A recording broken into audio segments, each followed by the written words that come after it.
Predstavujeme vám Krokopero. Úžasný interaktívny výučbový systém pre deti. Krokopero naučí vaše deti pracovať s cudzím jazykom. Budú sa však tak zabávať, že si učenie ani neuvedomia. Dvojjazyčné Krokopero pracuje s pamäťovou kartou, obsahujúcou informácie k interaktívnym materiálom vrátane rôzne zameraných učebníc. Jazyk, hlásky, logika, matematika, hudba, hry a príbehy. Celkovo 26 rôznych titulov, ktoré budú vaše dieťa sprevádzať od 3 do 12 rokov. Krokopero je jednoduchý prístroj. Je bezdrôtový, takže deti si ho môžu so sebou zobrať kamkoľvek. Učiť sa doma, v škole, v parku, pri vode. Hraj a uč sa kedykoľvek a kdekoľvek. Vyskúšajte špeciálne krokonálepky, na ktorých nájdete jednoduché predmety. Každú nalepte samostatne a nechajte Krokopero čítať. Armchair, bike, hamburger. Čítanie otvára dvere do sveta a Krokopero ukáže deťom, aké jednoduché to môže byť. Chcete používať Krokopero? Jednoducho doň vložte pamäťovú kartu a zapnite ho. Krokopero má zabudovaný hovoriaci systém. Deti si jednoduchým dotykom na ikony nastavia hlasitosť. Ak s ním chcú pracovať v tichosti, Krokopero má konektor pre slúchadlá. Takže kamkoľvek vaše deti idú, uistite sa, že majú Krokopero so sebou. Čoskoro sa stane ich najlepším kamarátom. Krokopero je viac ako len čítanie a učenie. Je to úžasný svet plný zábavy. Svoje Krokopero si môžete objednať na www.krokopen.sk. Krokopero. Interaktívny systém výučby od ABC Live. Na trhu je nová vyhľadávaná pomôcka na výučbu cudzích jazykov určená tým najmenším.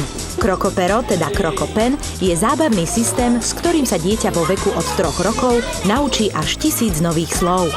Jeho technológia zabezpečuje interaktívnu hru, čím sa stáva atraktívnou v cudzom i v rodnom jazyku dieťaťa. O čo ide? O elektronické pero, ktoré dokáže podľa obrázkov v učebnici prečítať nahlas slovíčka i celé vety. Pre deti predstavuje zázračné pero, ktoré si okamžite obľúbia. Krokopero už bolo odskúšané v našich podmienkach a s tými najlepšími výsledkami. K interaktívnej bilingválnej učebnici s Krokoperom sme sa naozaj dostali veľmi náhodne. Boli sme oslovení istou firmou, ktorá nás navštívila ešte predtým, než učebnice prišli do tlače. Sme pomáhali, teda konzultovali, čo si myslíme z nášho pohľadu, čo by bolo vhodné pre deti, ako by na to reagovali a podobne. Interaktívna bilingválna učebnica s Krokoperom obsahuje 2 učebnice, a to pre vekovú kategóriu od 3 do 5 rokov a od 5 do 7 rokov. Ešte v tejto sade sú aj nálepky a rôzne flashkarty. Knižky sú rozdelené vlastne podľa rôznych tém, zamerané na danú slovnú zásobu, čo vlastne aj my v našej škôlke využívame. Keď máme tému rodina, nájdeme si práve v tejto téme obrázky a deti vlastne majú takúto výučbu touto formou vlastne spestrenú. Učebnice prišli na trh, čo sme sa tomu veľmi potešili, takže sme boli určite prvou materskou školou, ktorá mala možnosť si túto učebnicu vyskúšať v praxi, čomu sa veľmi tešíme a pevne veríme, že v budúcnosti budú aj špeciálne veľké učebnice práve pre pedagógov s veľkými obrázkami a veľkými flashkartami. V Krokopere je ukrytý svet zábavy a ľahkého, nenásilného učenia bez námahy, ktorý čaká, kým ho vaše dieťa objaví. Na trhu sú aj učebnice prispôsobené pre slovenské deti, takže Krokopen je možné začať okamžite využívať v predškolských zariadeniach, základných školách, jazykových kurzoch, ale i doma v súkromí.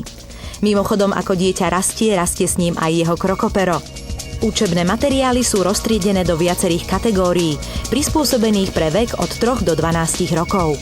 Škála učebných materiálov je široká. Nájdete v nich slovíčka, hlásky, logiku, matematiku, hudbu a mnohé ďalšie. Krokopen, najnovší, najmodernejší a najjednoduchší systém pre výučbu cudzích jazykov od najmenšieho veku. Už je aj u nás. Vaše dieťa si ani poriadne neuvedomí, ako sa naučiť cudzí jazyk. Doprete mu túto výhodu. Krokopen je balený ako súprava, v ktorej nájdete samotné pero s pamäťovou kartou, 4 bilingválne učebnice, 200 hovoriacich kariet, 200 hovoriacich nálepiek a návod k použitiu so slovníkom. Celá sada je v cene 119 € vrátane DPH. Všetky podrobnosti nájdete na www.krokopen.sk, kde nájdete i objednávkový formulár.